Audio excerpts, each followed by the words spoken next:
حضرت ابو مالک رضی اللہ تعالیٰ عنہ کہتے ہیں میں عمر کے پیچھے پیچھے ایک باغ میں گیا، اکثر اس باغ میں جایا کرتے تھے، اور عمر جا کے تو درخت کے نیچے بیٹھ گئے اور فرمانے لگے او امیر المومنین، اللہ سے ڈر جا، ورنہ جس رب نے حکومت دی ہے وہ عذاب بھی بڑا دے گا، ڈر جا رب سے۔ کبھی ساری زندگی حضرت عمر نے اپنا کوئی تعارف نہیں کرایا، کبھی نہیں۔ ایک بندے نے آپ کے سامنے تعریف کر دی آپ کی تو فرمانے لگے تو خود بھی ہلاک ہوا اور مجھے بھی ہلاک کر دیے، کیا ضرورت پڑی ہے میری تعریفیں کرنے کی؟ اتنی دیر میری تعریف میں لگائی، اللہ کا ذکر کرتا رب تجھے ثواب دیتا، حضور پہ درود پڑھتا تو رب تیرے اوپر رحمتیں نازل کر، کس چکر میں ہے؟ آج جتنا اچھی کوئی خوش آمد کرے اتنی اچھی وزارت ملتی ہے، جتنی اچھی اس کو جو ہے وہ چاپلوسی کرنی آیا درجہ بھی اسے اتنا ہی اچھا ملتا ہے۔ حضرت عمر فاروق رضی اللہ تعالیٰ عنہ آپ کے بیٹے کہتے ہیں، صاحب فتوح الشام نے لکھا ہے، آپ کے صاحبزادے کہتے ہیں میں نکلا تو میرے ابا جی نا اپنی پشت پر مشکیزہ رکھ کے کنویں سے پانی بھر کے آ رہے، میں دوڑ کے آگے گیا، میں نے کہا ابا جی مجھے دے دے۔ فرمانے لگے بیٹا تیرا کیا خیال ہے، کوئی اور نہیں تھا مشکیزہ بھر کے لانے کے لیے، تیرا کیا خیال ہے؟ کہا ابا جی بڑے لوگ تھے پر آپ کیوں اٹھا رہے ہیں؟ فرمانے لگے نفس نا ذرا میرا بڑا ہو گیا تھا، اسے ذرا ذلیل کر رہا ہوں، ذرا اپنا محاسبہ کر رہا ہوں، یہ مجھے کہہ رہا تھا تو بڑی چیز ہے، تو میں نا ابھی مشکیزہ گھر رکھ کے آؤں گا، پھر تیری ماں نے مجھے کہا ہے کہ گھر میں لکڑیاں کوئی نہیں جلانے کے، پھر میں جنگل سے لکڑیاں کاٹ کے لاؤں گا۔ اب میں امیر المومنین بن کے نا تو میرا نفس تھوڑا بڑا ہو گیا۔ حضرت خفاف بن ایما کی صاحبزادی بیوہ ہو کے آ گئی، بچے ساتھ تھے، سرے راہ جناب عمر سے ملی اور مل کے کہنے لگی حضور میں اس صحابی کی بیٹی ہوں جنہوں نے احد والے دن اپنے بیٹے کے ساتھ مل کے محاصرہ کیا تھا، بچے میرے یتیم ہو گئے ہیں، میں بیوہ ہوں۔ حضرت فاروق اعظم رضی اللہ تعالیٰ عنہ نے فہرست نہیں مانگی، خرچے کی ڈیٹیل نہیں مانگی، تم آنا فلانے سے ملنا، پرسوں 9 بجے آ جانا دفتر، یہ کوئی بات نہیں کی۔ حضرت عمر غور سے کھڑے، اس بیٹی کی بات سنی، چھم چھم سیدنا فاروق کی آنکھوں سے آنسو گرے، دوڑ کے گھر گئے، ایک اونٹ نکالا، وہاں سے مال غنیمت کا مال کے بھر کے 2 بوریاں، اور بوریوں میں کیا تھا؟ چاندی بھی تھی، نقدی پیسے بھی تھے، کچھ ضرورت کا سامان بھی تھا، غلہ بھی تھا، 2 بوریاں بھر کے اونٹ پہ رکھ کے خود لگام اس بیٹی کے ہاتھ میں تھما کے کا پتر سامان بھی تیرا ہے، اونٹ بھی تیرا ہے، اور یہ نہ سمجھنا یہی کچھ تجھے دیا ہے، جب یہ ختم ہوگا تو رب تیرے لیے اور بندوبست فرمائے گا۔ کیا مانا کہ ڈیوٹیاں لگا دی گئی ہیں، ہمیں پتہ ہے یہ سامان کب تک ختم ہو جائے گا، پیسے کب تک ختم ہو جائیں گے، تیرے لیے میں نے نئے حکم بھی جاری کر دیے ہیں۔ ایک شخص نے کہا حضور ایک بیوہ کو آپ نے کچھ زیادہ ہی نہیں دے دیا؟ یہاں لوگ سیاسی تقسیم نہیں کرتے، تھوڑا کام والے کو دے دو، تھوڑا چوکیدار کو دے دو، تھوڑا گلی محلے میں دے دو، تھوڑا رشتہ داروں میں دے دو، سب ہمارے احسان کے نیچے رہیں گے۔ کہا ایک ہی خاتون کو آپ نے اتنا نہیں دے دیا؟ تو حضرت عمر ناراض ہو گئے، فرمانے لگے تجھے تیری ماں روئے، میری نظروں میں آج بھی وہ جلوہ موجود ہے جب اس کا باپ اور بھائی میدان احد میں کافروں کے خلاف لڑائی کر رہے تھے، آج تک میری نظر میں موجود ہے۔ تو کہتا ہے میں نے زیادہ دے دیا؟ اولاد کسے نہیں پیاری ہوتی؟ بچوں کو دیکھ دیکھ کے بندہ کلیجہ ٹھنڈا کرتا ہے، اولاد کو دیکھ دیکھ کے آنکھوں کو سکون ہوتا ہے، انسان کی طبیعت شاش بشاش ہوتی ہے۔ حضرت عمر وظیفہ لگانے لگے تو حضور کے گھر میں خدمت کرنے والے حضرت اسامہ بن زید کا وظیفہ ڈبل لگایا، اور اپنے بیٹے عبداللہ ابن عمر کا وظیفہ سنگل لگایا۔ تو حضرت اسامہ بن زید کہنے لگے ابا جی میں نے تو ہجرت بھی کی، جہاد بھی کیا، اسامہ تو ان دنوں بچے تھے۔ تو حضرت سیدنا عمر فاروق جواب میں کہنے لگے پتر اسامہ کے والد زید نے بھی حضور کے گھر میں نوکری کی، اسامہ بھی نوکری کر رہا ہے۔ حضرت عمر کی شان کیا ہے زمانہ جانتا ہے، پر پھر بھی حضرت عمر فرمانے لگے تو نے اپنے باپ کے ساتھ ہجرت کی، فرمایا ان کی خدمت زیادہ ہے حضور کے گھر میں، لہذا ان کا وظیفہ بھی زیادہ لگایا جائے گا۔ چادریں آئی تھیں مال غنیمت میں، ڈھیر ساری چادریں، ڈھیر ساری۔ حضرت عمر نے صحابہ کرام علیہم رضوان کی ازواج پر، صحابیات پر وہ چادریں تقسیم کر دی۔ ایک چادر بڑی خوبصورت نکلی اندر سے، تو سب کہنے لگے حضور یہ نا خاتون اول کے لیے سوٹ کرے گی، آپ کی اہلیہ کے لیے سوٹ کرے گی، کبھی آپ گھر لے جائیں نا، یہ سب سے بہتر ہے۔ تو یہ حضرت عمر کی بالغ نظری ہے، وہ کیا بندہ ہوا جس کی ہر جگہ نظر ہی نہ ہو۔ حضرت سیدنا عمر فاروق رضی اللہ تعالیٰ عنہ کہا جناب یہ چادر بڑی حسین ہے، آپ کے گھر والوں پہ جچے گی۔ تو حضرت عمر فرمانے لگے نہیں، ایک صحابیہ ہیں حضرت ام سلیت رضی اللہ تعالیٰ عنہ، انہیں بلاؤ، یہ چادر انہیں دوں گا۔ حضور اس خاتون کو یہ چادر دینے کی وجہ بھی تو بیان کریں۔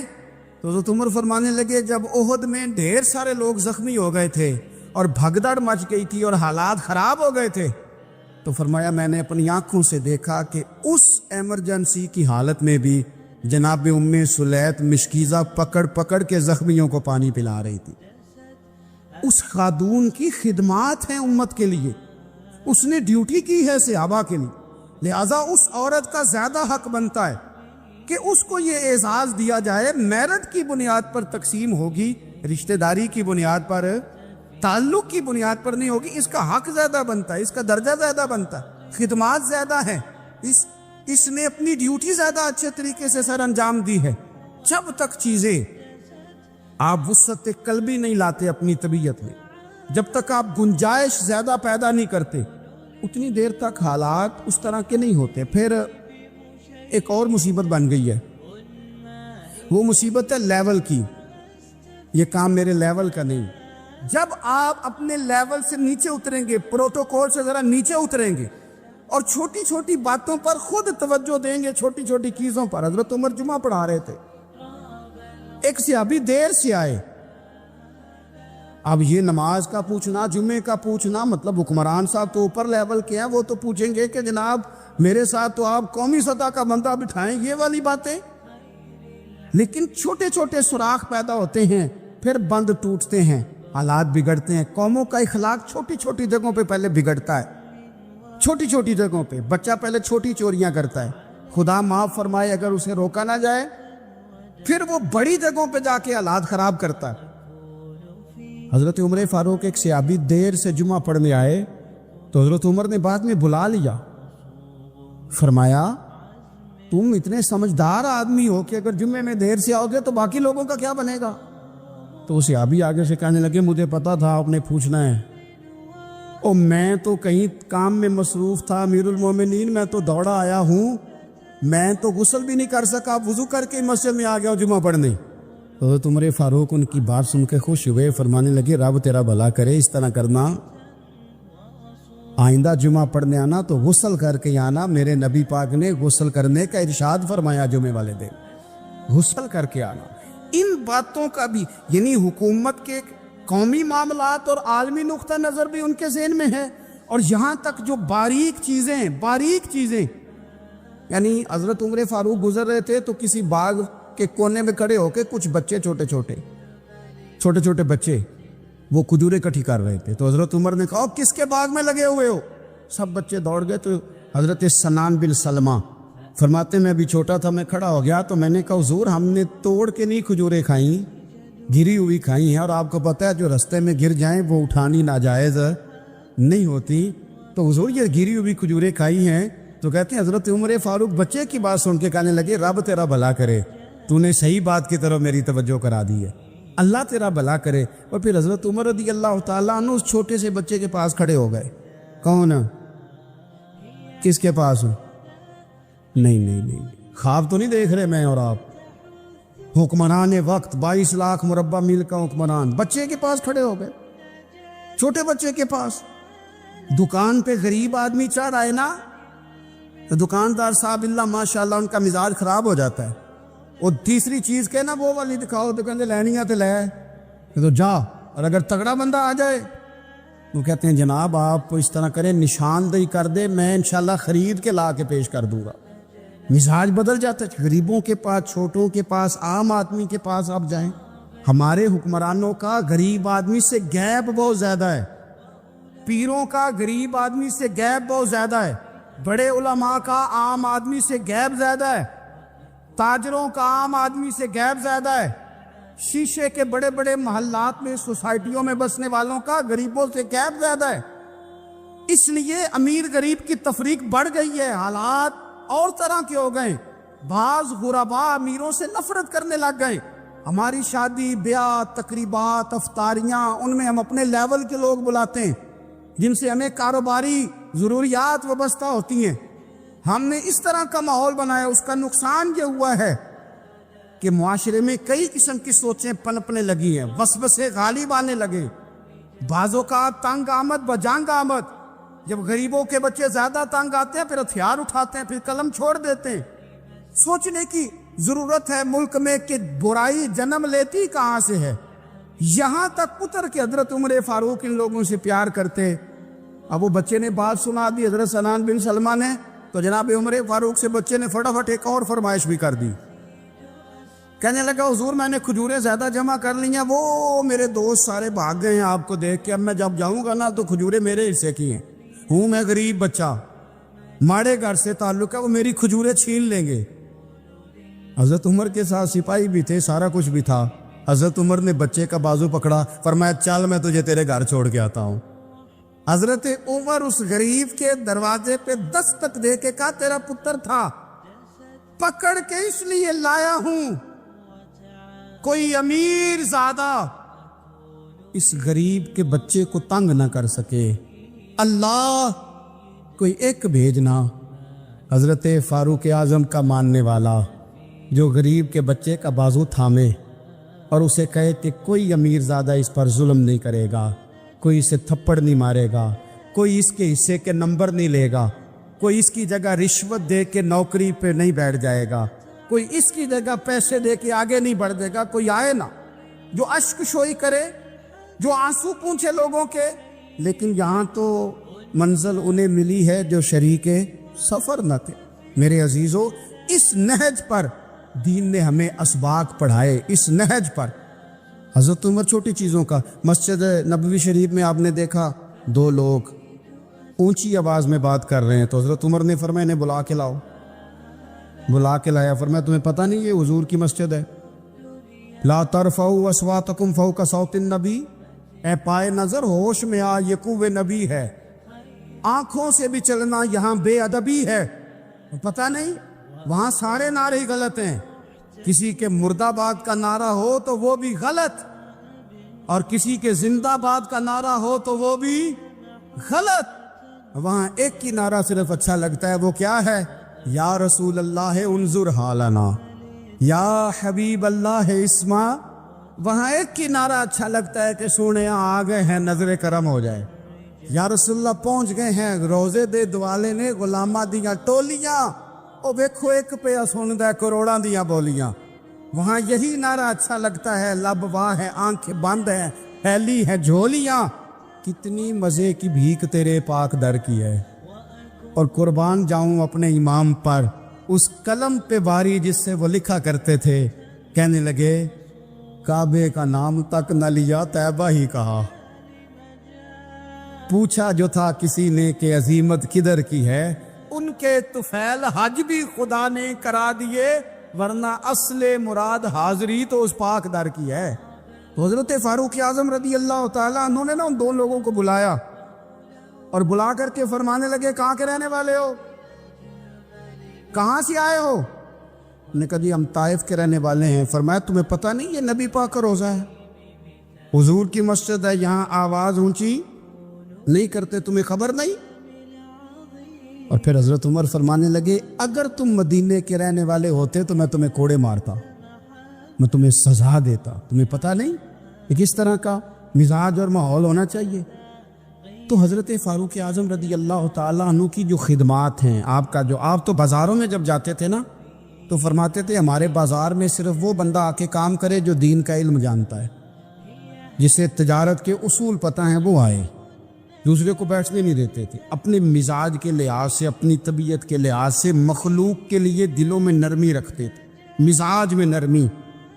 حضرت سیدنا ابو موسیٰ اشعری کہتے ہیں کہ میں نے نا صفائی کی، مال غنیمت کی میں نے صفائی کی، تو 1 دینار مجھے نا کہیں پڑا ہوا مل گیا، تو فرماتے ہمیں اجازت ہوتی تھی کہ 1 آدھ دینار ہم اپنی مرضی سے کہیں خرچ کر سکتے تھے۔ اگر آپ ناراض نہ ہوں تو ہمارے ہاں جب چیئرمین صاحب، ناظم صاحب ٹھیکے دیتے ہیں تو ٹھیکیدار ان کا چھوٹا بھائی ہوتا ہے، یا چچا کا بیٹا ہوتا ہے، یا خالہ کا بیٹا ہوتا ہے۔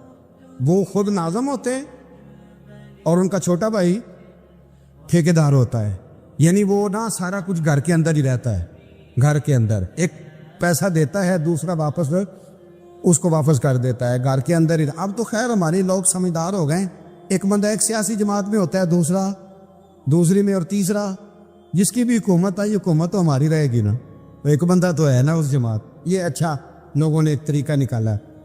تو حضرت عمر کے بیٹے گزر رہا تھا، تو حضرت ابو موسیٰ اشعری کہتے ہیں میں نے صفائی کی تو 1 دینار نکلا، تو میں نے وہ 1 دینار نا حضرت عمر کے بیٹے کو دے دیا۔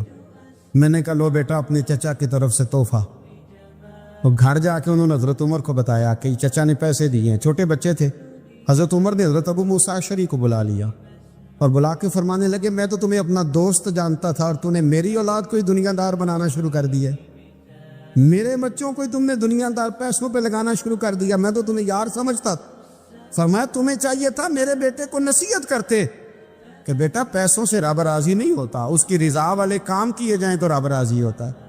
اور فرمایا تمہیں کوئی اور گھر نہیں ملا تھا تباہ کرنے کے لیے، میرا ہی گھر ملا تھا، اٹھاؤ اپنا دینار اور خبردار آج کے بعد میرے بچوں کے ساتھ یہ والی نیکی نہ کرنا۔ اور ہمارا کیا سٹیٹس ہے، دوستی ہے یہ اس سے جو تحفے زیادہ دے، جو بچوں کو خراب کرنے میں مدد زیادہ کرے اس کے ساتھ گران۔ حضرت عمر نے گھر پہ اور سب سے بڑھ کر اپنی ذات میں توجہ کی۔ حضرت ابو مالک رضی اللہ تعالیٰ عنہ کہتے ہیں میں عمر کے پیچھے پیچھے ایک باغ میں گیا، اکثر اس باغ میں جایا کرتے تھے، اور عمر جا کے نا تو درخت کے نیچے بیٹھ گئے اور فرمانے لگے او امیر المومنین اللہ سے ڈر جا، ورنہ جس رب نے حکومت دی ہے وہ عذاب بھی بڑا دے گا، ڈر جا رب سے۔ کبھی ساری زندگی حضرت عمر نے اپنا کوئی تعارف نہیں کرایا، کبھی نہیں۔ ایک بندے نے آپ کے سامنے تعریف کر دی آپ کی تو فرمانے لگے تو خود بھی ہلاک ہوا اور مجھے بھی ہلاک کر دیا، کیا ضرورت پڑی ہے میری تعریفیں کرنے کی، اتنی دیر میری تعریف میں لگائی، اللہ کا ذکر کرتا رب تجھے ثواب دیتا، حضور پہ درود پڑتا تو رب تیرے اوپر رحمتیں نازل کرتا، کس چکر میں؟ آج جتنا اچھی کوئی خوشامد کرے اتنی اچھی وزارت ملتی ہے، جتنی اچھی اس کو جو ہے وہ چاپلوسی کرنی آئے درجہ بھی اسے اتنا ہی اچھا ملتا ہے۔ حضرت عمر فاروق رضی اللہ تعالیٰ عنہ آپ کے بیٹے کہتے ہیں، صاحب فتوح الشام نے لکھا ہے، آپ کے صاحبزادے کہتے ہیں میں نکلا تو میرے ابا جی نا اپنی پشت پر مشکیزہ رکھ کے کنویں سے پانی بھر کے آ رہے، میں دوڑ کے آگے گیا، میں نے کہا ابا جی مجھے دے دے۔ فرمانے لگے بیٹا تیرا کیا خیال ہے، کوئی اور نہیں تھا مشکیزہ بھر کے لانے کے لیے، تیرا کیا خیال ہے؟ کہا ابا جی بڑے لوگ تھے پر آپ کیوں اٹھا رہے ہیں؟ فرمانے لگے نفس نا ذرا میرا بڑا ہو گیا تھا، اسے ذرا ذلیل کر رہا ہوں، ذرا اپنا محاسبہ کر رہا ہوں، یہ مجھے کہہ رہا تھا تو بڑی چیز ہے، تو میں نا ابھی مشکیزہ گھر رکھ کے آؤں گا، پھر تیری ماں نے مجھے کہا ہے کہ گھر میں لکڑیاں کوئی نہیں جلانے کے لیے، پھر میں جنگل سے لکڑیاں کاٹ کے لاؤں گا۔ اب میں امیر المومنین بن کے نا تو میرا نفس تھوڑا بڑا ہو گیا۔ اب یقین کریں ہمارا آزما خراب ہو جاتا ہے جب تک ہمارا تعارف صحیح نہ ہو، ہمارا تعارف ٹھیک نہ ہو، میں یہ ہوتا ہوں میں وہ ہوتا ہوں، چھوڑ مٹی دیں تے مٹی رہنا ہی، مٹی دیں تے مٹی دیں تے مٹی رہنا ہی، ایویں کادی بلے بلے اج مٹی دے اتے بندیا تے کل مٹی دے تھلے، مٹی دیں تے مٹی رہنا ہی کادی بلے، مجھے پوچھ لو مجھے جان لو میرا نام لے لو، میں بھی آیا ہوں، میں بھی ہوتا ہوں، میرا بھی یہ تذکرہ ہے، میں بدکار پرانا خادم کسے در ملی نہ ٹوئی، یہ تے واصف یار نے نظر جو کیتی تے واصف واصف ہی ہوئی۔ یہ تو بڑی بات کی بات ہے، تو بات کی بات ہے صاحب، ورنہ من نانم کے من نانم، جو ہم ہیں اس کا ہمیں پتہ تو ہے نا بھائی، کبھی بھی یہ جو ذات کا چکر ہے نا، میں بھی ہوں، مجھے بھی، او بھائی یاد رکھو میں کون ہوں. یہ جو نام نمود اور یہ خواہشیں اور یہ جو بکار، یہ تو کمزور لوگوں کا طریقہ ہے. جس کو اپنا تعارف کرانا پڑ گیا، اس سے بھی زیادہ کمزور کوئی ہے؟ فوٹو میں دکھاتا پھرتا ہے فلانے کے ساتھ فوٹو، فلانے تو کمزور بندے یہ کام کر. حضرت عمر فاروق، اللہ اکبر، حضرت عمر جیسا بندہ 24 لاکھ مربع میل کا حکمران، اور شاہ روم کو خط لکھ کے کہتا ہے میں منت نہیں کرتا، میں حکم دیتا ہوں. تو نہ تگڑا بندہ. جنگ قادسیہ کے لیے حضرت سعد بن ابی وقاص کو بھیجا، فتوح شام پڑھ کے دیکھیں. حضرت عمر بڑے پریشان ہیں، اتنے دن ہو گئے کوئی رپورٹ ہی نہیں آئی. اب تو موبائل ہے نا، ایک ایک منٹ کی رپورٹ لیں آپ، بلکہ آپ ایک منٹ کی فوٹو لیں، آپ رپورٹ تو دور رہ گئی. حضرت عمر فاروق رضی اللہ تعالیٰ عنہ بڑے پریشان ہیں کہ قادسیہ میں حضرت سعد بن ابی وقاص کے ساتھ لوگ جہاد کرنے گئے، رپورٹ کوئی نہیں آئی. اتنے پریشان تھے کہ باہر نکل کے نا اس رستے پہ بیٹھ جاتے جو رستہ قادسیہ کی طرف سے آتا تھا. اس جو بھی آتا جاتا پوچھتے جنگ کے کیا حالات ہیں. ادھر جب اللہ نے فتح دے دی نا، تو حضرت سعد بن ابی وقاص رضی اللہ تعالیٰ عنہ نے نا ایک قاصد کو خط دے کے بھیجا، کہنے لگے عمر کے پاس جاؤ، انہیں اطلاع دو کہ الحمدللہ اللہ نے اسلام کو فتح عطا کر دی. یہ حضرت عمر کو جا کے دینا. وہ بڑے پریشان ہوں گے. وہ جو اس زمانے میں اس طرح ہوتا تھا کہ کئی دور دور سے صحابہ جو دوسرے شہروں کے ملکوں کے رہنے والے ہوتے تھے، وہ بھی آ کے شامل ہو جاتے تھے جہاد میں. کوئی ایک دفعہ مدینے آیا، کوئی 2 دفعہ آیا، پھر اپنے اپنے علاقوں میں. بہت سارے لوگوں نے زیادہ دفعہ حضرت عمر کو دیکھا بھی نہیں تھا. وہ جو قاصد خط لے کے آیا تھا نا، اس نے ایک آدھ دفعہ دیکھا تھا. اب حضرت عمر بوڑھے ہو گئے، وہ پہچانتا نہیں تھا. میری بات کی سمجھ آ رہی ہے آپ حضرات؟ ادھر سے وہ خط لے کے آ گیا. حضرت عمر مدینے سے باہر نکل کے اس روڈ پہ بیٹھے تھے جو قادسیہ پہ آتا تھا. جب وہ اس آدمی کو آتے دیکھا تو حضرت عمر اٹھ کے کھڑے ہو گئے، فرمانے لگے قادسیہ سے آ رہے ہو؟ وہ کیا کہتا ہے؟ پھٹے پرانے کپڑے، ٹوٹے ہوئے جوتے، سر پہ پرانی پگڑی. کہنے لگے غلام مدینے کے رہنے والے ہو؟ حضرت عمر کہنے لگے ہاں مدینے کا ہوں. کہا میں قادسیہ سے آیا ہوں، الحمدللہ اللہ نے اسلام کو فتح دے دی ہے، الحمدللہ کفر کی کمر ٹوٹ گئی ہے. اس نے یہ بات کر کے تو گھوڑے کو ایڑی لگائی، گھوڑا دوڑنے لگا مدینے کے. حضرت عمر بھی ساتھ ساتھ دوڑ رہے ہیں. فرمانے لگے اچھا بتاؤ خالد بن ولید کا کیا حال ہے؟ تھوڑا آگے جا کے فرمانے لگے اسامہ بن زید کیسے؟ وہ کہتے ہیں ٹھیک ہے. پھر اس نے اور گھوڑا. عمر ساتھ ساتھ دوڑ رہے ہیں، ساتھ ساتھ. 24 لاکھ مربع میل کا حکمران، ایک جوتا پیر سے نکل گیا، عمر دوڑ رہے ہیں. آگے جا کے پوچھتے ہیں سعد بن ابی وقاص کا کیا حال ہے؟ کہ حضور وہ بھی ٹھیک ہے. کتنے لوگ میرے شہید ہو گئے مسلمانوں میں سے؟ کہنے لگا صحیح گنتی کا نہیں پتا. یہ لفظ ادا ہوتے ہوتے مدینے کی سرحد آ گئی. لوگوں نے عمر کو گھوڑے کے ساتھ دوڑتے دیکھا تو کہا امیر المومنین کیوں دوڑ رہے ہیں؟ وہ غلام چھلانگ لگا کے نیچے آیا، قدموں میں بیٹھ گیا. کہنے لگا حضور آپ نے بتایا ہی نہیں آپ امیر المومنین ہیں. آپ فرمانے لگے کیا بتاتا؟ میں تو اونٹ چرانے والے کا پتر ہوں، کیا بتاتا؟ وہ عمر ہوں جس نے اپنے گناہوں کا حساب دینا ہے. کیا بتاتا؟ جو سعد بن ابی وقاص کو جہاد پہ بھیج کے خود بزدلوں کی طرح گھر میں بیٹھا ہے. کیا بتاتا؟ کوئی حیثیت نہیں، کوئی طور. تو نے اچھا کیا، تو مجاہد تھا، مجھے ساتھ ساتھ دوڑایا، تو نے اچھا کیا. جتنے لوگ تھے چیخیں مار کے رونے لگے. حضرت فاروق اعظم سے کہنے لگے عمر جب تک تیرے جلوے رہیں گے اللہ کامیابیاں ہی عطا فرمائے گا، جب تک تیرا رنگ رہے گا اللہ تعالیٰ نوازتا ہی رہے گا. کچھ نہیں کبھی اپنا آپ ظاہر ہی نہیں کیا. بہت بڑے تھے، بہت بڑے تھے حضرت عمر، بڑے تھے، لیکن ساری زندگی اپنے محاذ. حضرت ابو رافع غلام تھے، قرآن پاک بڑا سونا پڑھتے تھے. حضرت عمر جب بھی انہیں ملتے کہتے ابو رافع تو عمر سے اچھا ہے، قرآن بڑا شاندار پڑھتا ہے.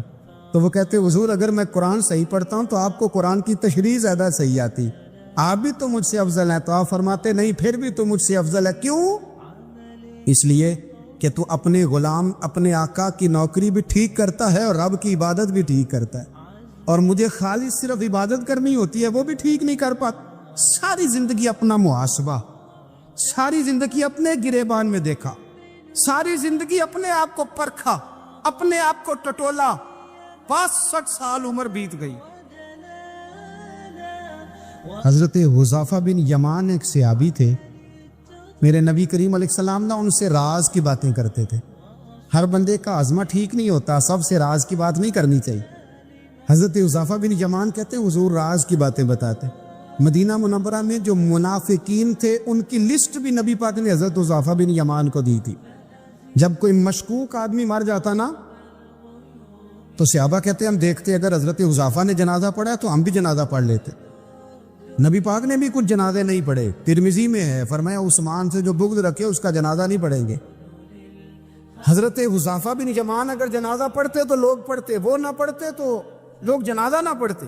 حضرت حذیفہ بن یمان کہتے ہیں جناب عمر فاروق کی خلافت کے آخری ایام تھے، کچھ دنوں کے بعد وہ شہید ہو گئے۔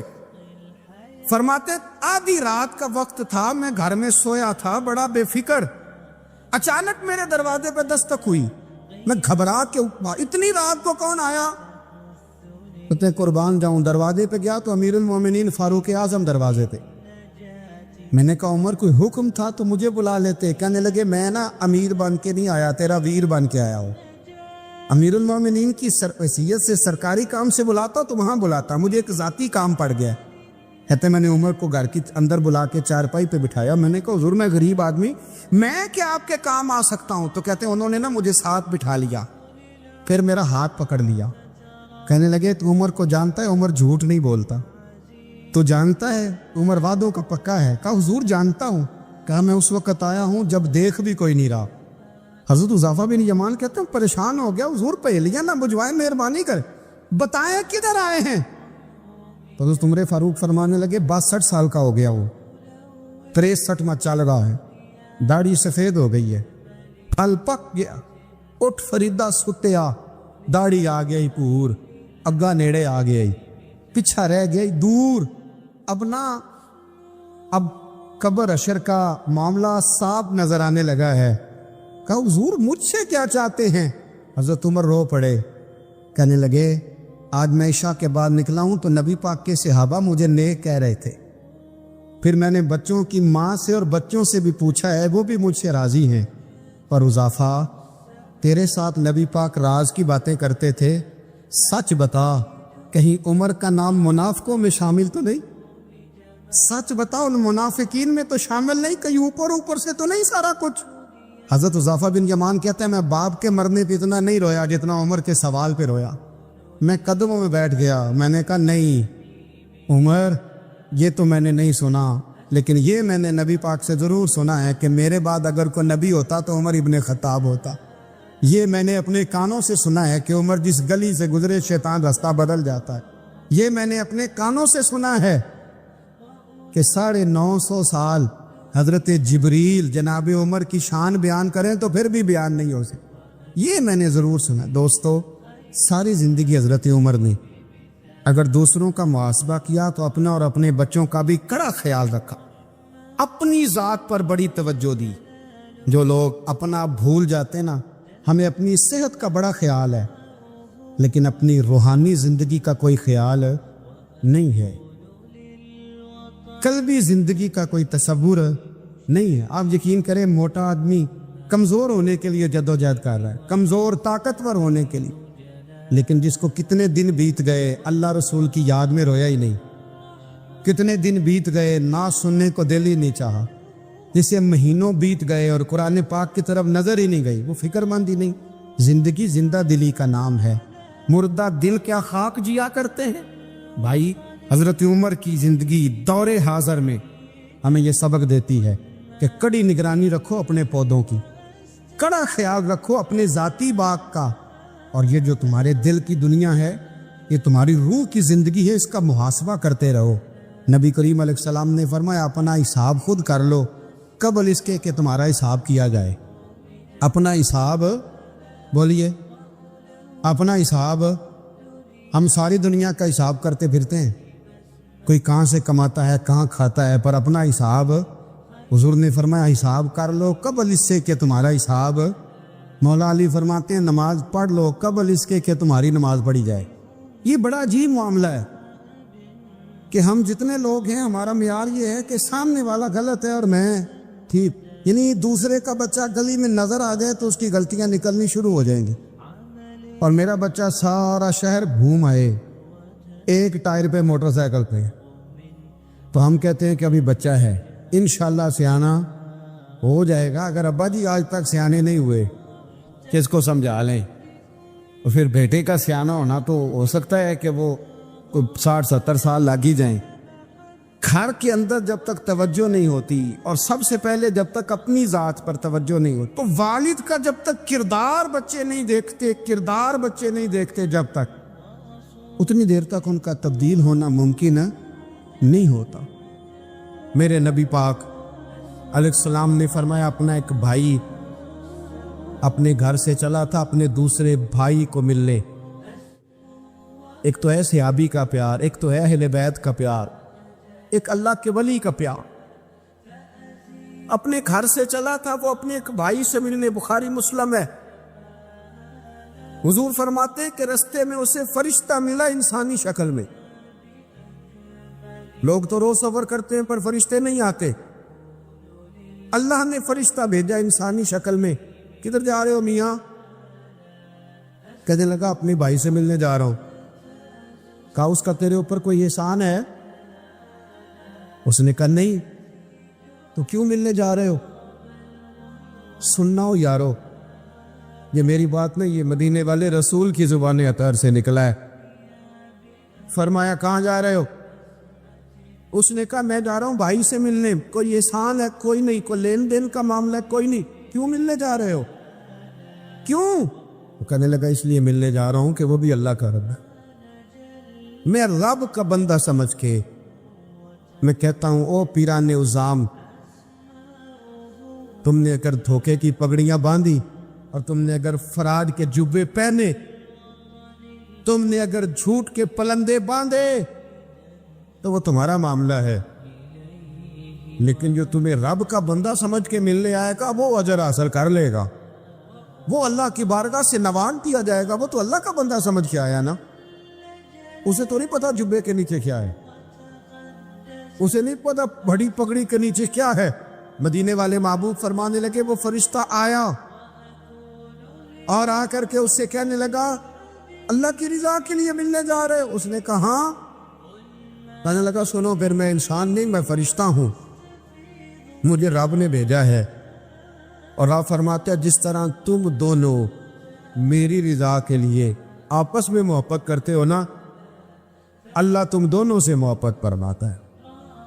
اللہ تم دونوں سے محبت، تھوڑا تھوڑا فروغ محبت، تھوڑا تھوڑا پیار. بیٹے سے بھی پیار، بیٹی سے بھی، بھائی سے بھی پیار. بھائی بھی پیارے ہوتے، بڑے پیارے ہوتے. یہ بھائی پائیاں دیاں باواں ہوندے. کبھی سگے بھائی سے بھی پیار، کبھی کسی دوست سے بھی پیار. اماں کے پیروں تلے بھی جنت ہے، لیکن باپ بھی جوانی لٹا دیتا ہے. ابا سے بھی پیار. کبھی کبھی اس کو بھی کہنا کہ میرا دل کرتا ہے میں تیرے پیر دباؤں، آج دل کرتا ہے زیتون کے تیل کے ساتھ تیرے سر کی مالش کر. ان سے بھی تھوڑا فروغ محبت، تھوڑا پیار. کبھی ویسے ہی چل نکلنا، ویسے ہی، اور کہنا کہ آج میں نا مدینے والے رسول کی امت کی نوکری کرنے نکلا ہوں. اور پھر جب پیار آئے نا، نبی پاک تھا. میں آپ کو ایک بات بتاؤں، ایک دوست نے ایک دفعہ مجھے بھیجی. بات بڑی مجھے عجیب لگی. اس نے کہا کہ ایک شخص کا انتقال ہو گیا، تو وہ جب اس کو دفن کرنے لگے، جنازہ پڑھ کے، تو ایک آدمی نے اس کی چارپائی پکڑ لی. اس نے کہا اس نے میرا 45 لاکھ روپیہ دینا ہے، پہلے پیسے دو گے پھر دفن کرنے دوں گا. پیسے دے دو دفن کر لو. دور سے پکڑی. اب رش ہے. 3 بیٹے بھی تھے تو جائیداد بھی تھی، سارا کچھ تھا. ان 3 بیٹوں سے لوگوں نے کہا کہ تیرے ابے کو وہ دفن نہیں کرنے دے رہا، شور ہے. تو اور وہ بندہ بھی وہ تھا جو بڑا قریبی تھا اس کے والد کا پارٹنر تھا، تعلقات تھے. تو اس نے کہا کہ پہلے پیسے دو پھر دفن کرنے دوں گا. اب وہ 3 بیٹے کہنے لگے کدھر سے پیسے دے، 45 لاکھ ہی کہہ دیا ہے، ہمیں تو ابا نے کوئی نہیں بتایا، حالانکہ جائیدادیں ہیں، مکان ہے، سارا کچھ ہے.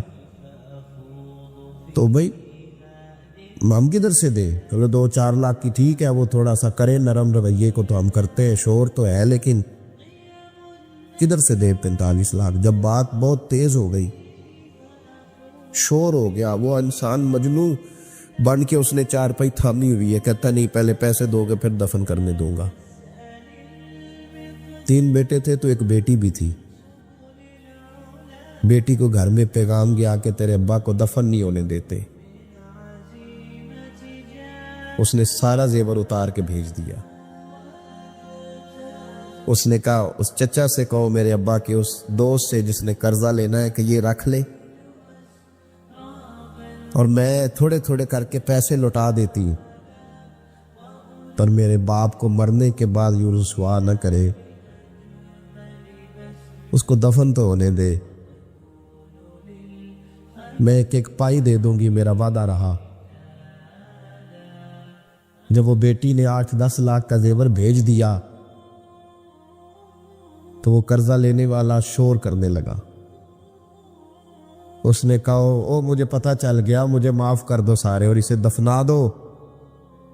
کہا کیا ہوا؟ تو وہ کہنے لگا میں نے اس سے 45 لاکھ لینا نہیں تھا، میں نے دینا تھا،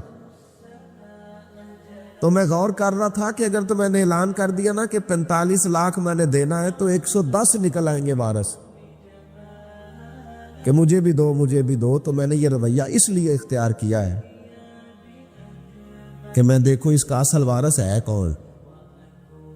تو اصل وارث وہ بیٹی ہے جس نے اپنے کانوں سے بندے بھی اتار کے بھیج دیے اور جس نے اپنے وہ شادی والے دن پہننے والے زیورات پہلی رات کا وہ اس نے زیور بھی سارا اتار کے دے دیا۔ اس نے کہا کہ باپ کا کفن نہ میلا ہو جائے، تو اصل وارث بچی ہے۔ اس نے کہا اس نے مجھے وصیت کی تھی ہر ایک کو نہ دے دینا، میرے اصل وارث کو دینا، تو مجھے اصل وارث مل گیا ہے، اب میں کسی اور کو نہیں دوں گا، اس بیٹی کو دوں گا جس نے باپ کے لیے قربانی دی۔ تو یاد رکھے جنہ لی تو پاپ کمائے ہو کتھے نہیں تیرے کر دے۔ تو اس لین دین کے معاملات اپنے صاف ستھرے رکھے، ان کے اندر کسی قسم کی وہ چیز نہ پیدا کرے کہ جو ہمارے لیے بڑی باعث پریشانی بن جائے۔ تو میں یہ سمجھانا چاہ رہا ہوں آپ حضرات کو، اپنے بھی بھائیوں کو، دوستوں کو، کہ کوشش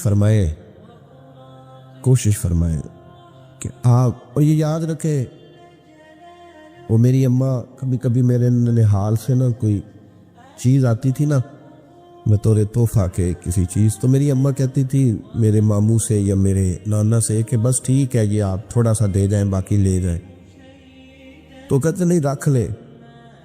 تو اماں کہا کرتی تھی کہ اپنے گھر سے بندہ کھائے تو پھر ہی پوری پڑتی ہے،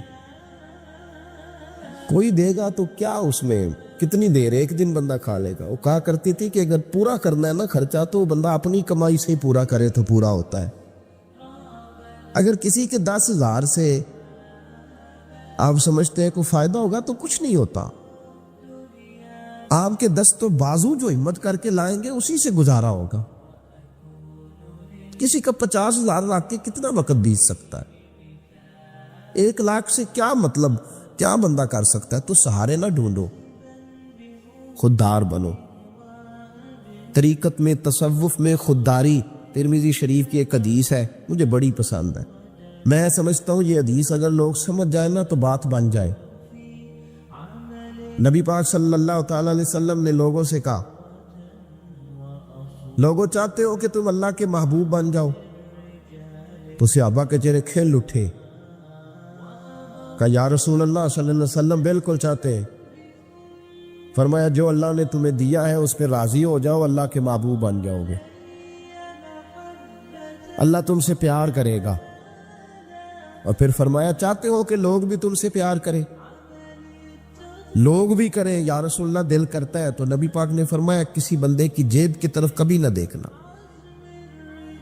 جو سامنے والے کی جیب میں ہے اس سے بچ جا، اس کے مال پر نظر ڈالنی چھوڑ دے، لوگ بھی تجھ سے پیار کرنے لگ جائیں۔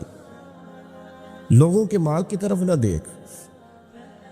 آپ رکھ لیں کسی کا 500 روپیہ بھی، وہ کہے گا بندہ ہی نہیں صحیح، میرا 500 کھا گیا۔ یہ مت سمجھے کہ بڑا امیر تھا، اس کو فکر ہی کوئی نہیں، نہ۔ ان معاملات کے اندر لوگ کہیں نہ کہیں بول ہی جاتے ہیں کہیں نہ کہیں بات کر ہی جاتے، کسی نہ کسی جگہ زبان پھسل ہی جاتی ہے. تو مہربانی فرمائیں، مہربانی کریں، آپ اس بات پہ ضرور غور کریں. اور یہ میری اپیل ہے، آپ میرے پیر بھائی ہیں، عزیز ہیں، کہ کوشش فرمائیں لین دین کے معاملات کو 110% صاف رکھیں. کوشش کریں جہاں کوئی چیز دینی ہے، خریداریاں بعد میں ہوتی رہیں گی، جائیدادیں بعد میں بنتی رہیں گی، قرضے نہیں ہونے چاہیے، قرضہ نہیں ہونا چاہیے. میں ایک بزرگ سے کبھی کبھی ملتا تھا تو میں کہتا تھا حضرت جی حالات کیسے ہیں؟ تو کہتے ہیں الحمدللہ کسی کا دینا کچھ نہیں، الحمدللہ کسی کا. تو اس شخص وہ جب بات کرتا تھا تو مجھے یوں لگتا تھا کہ جیسے وہ شخص نعرہ لگا رہا ہے، الحمدللہ کسی کا دینا کچھ نہیں. یہ اللہ تعالیٰ کا شکر ہے. اور پھر وہ کبھی کبھی یہ بھی کہا کرتے تھے کسی سے 200-250 لینا ہوگا، میں نے دینی کوئی شے نہیں. کوئی کبھی کبھی ٹٹولو گے تو میرا کسی طرف کوئی نکل ہی آئے گا، لیکن میں نے کسی کا دینا کوئی نہیں. میرے ایسا فرمایا کرتے تھے ہماری تو طریقت بھی بڑی دلیر ہے. میں نے ایک دفعہ کہا حضور نظریہ ہے طریقت کیا؟ فرمانے لگے ہماری تو طریقت بھی بڑی خوددار ہے، ہم مریدوں کا خرچ نہیں کراتے، ہم تو کئی دفعہ مریدوں پہ خرچ کر ڈالتے. ہماری تو طریقت بھی بڑی توانا ہے، نے تو مزاج ہی بڑا انوکھا پایا ہے. تو مہربانی فرمائے. محمود غزنوی کے والد جو تھے صدق الدین ان کا نام تھا، تو شکار کے بڑے شوقین تھے، شکار کرنے کے لیے جنگل میں جایا کرتے تھے، کچھ بیچا کرتے تھے، کچھ کھا لیا کرتے. کہتے ایک دن میں صبح گیا، شام تک میں نے شکار ڈھونڈا پر مجھے کوئی چیز نہ ملی. عصر کا وقت ہو گیا تو میں نے ایک ہرنی کا بچہ میرے ہاتھ آیا، میں نے فٹافٹ اس کو اپنے اٹھا کے گھوڑے کے آگے رکھا اور میں نے سر پٹ گھوڑا دوڑا دیا. بچہ بڑا پیارا تھا، اس کو لے کے میں تیزی سے جنگل سے نکلا کہ کہیں شام نہ ہو جائے. کہتے بہت تیزی کے ساتھ جنگل سے باہر آیا، تیز بھگاتے بھگاتے پلٹ کر میں نے دیکھا ہی نہیں.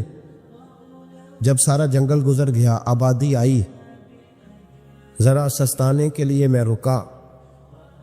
میں نے پلٹ کے دیکھا تو وہ ہرنی جس کا میں بچہ اٹھا کے لایا تھا وہ بھی میرے پیچھے پیچھے بھاگی آ رہی. کہتے میں نے پلٹ کر اس کی طرف دیکھا تو اس جانور کی آنکھوں میں عجیب سی میرے لیے، میرے حق میں عجیب سی گزارش تھی، گویا ماں منت کر رہی تھی کہ میرا بیٹا واپس کر دے. کہتے میرا یہی کاروبار تھا، جانور لانا، کچھ بیچنا، کچھ کھانا، شکار کرنا، یہی میرا کاروبار تھا، یہی میرا شغل تھا، یہی میرا شوق تھا. اور صبح سے شام تک ایک بچہ میرے قابو آیا. سنقدین کہتے ہیں کہ اس ماں کی آنکھوں میں عجیب سا، یہاں تو ہمارے دیہاتی ماحول میں آج بھی یہ رسم پائی جاتی ہے. ناراض ہو گئی اماں، ساری رات وہ بیدار رہی، بچے پالے اس نے. تو سسر صاحب کہتے ہیں پکڑ لو بچے، بھگا دو اس کو، اللہ سے ڈر نہ، تو بچوں کو ماں سے جدا کر رہا ہے. سوچا ہی نہیں، رکھ لو بیٹا اور بیٹی اور اس کو چلتا کرو، خود تڑپے گی تو آ جائے گی. محمود غزنوی کے والد کہتے اس ماں کی آنکھوں میں نے جب وہ تجسس دیکھا تو 1 منٹ میں نے فیصلہ کیا. کہتے ہیں بچہ میں نے زمین پہ چھوڑا اور بچہ دوڑ کے ماں کے پاس چلا گیا. ماں نے اسے لے کے ٹانگوں میں اس کو چوما، اس سے پیار کیا، ہرنی پیار کرنے لگی. فرماتے پھر میں نے دیکھا کہ وہ ماں بیٹا جنگل کی طرف چلے، تھوڑا سا آگے جا کے تو وہ ہرنی پھر لوٹ آئی. میری طرف اس نے دیکھا، یوں لگا جیسے میرا شکریہ ادا کر رہی. اور کہتے ہیں اس کی آنکھوں میں نے عجیب سی روشنی دیکھی، وہ تو لوٹ گئی، پر جتنا سکون مجھے آج ہوا زندگی میں پہلے کبھی نہیں ہوا تھا. مجھے یوں لگا جیسے وجود کے سارے بوجھ اتر گئے. میں گھر گیا، وضو کی اور عشاء کی نماز کی نیت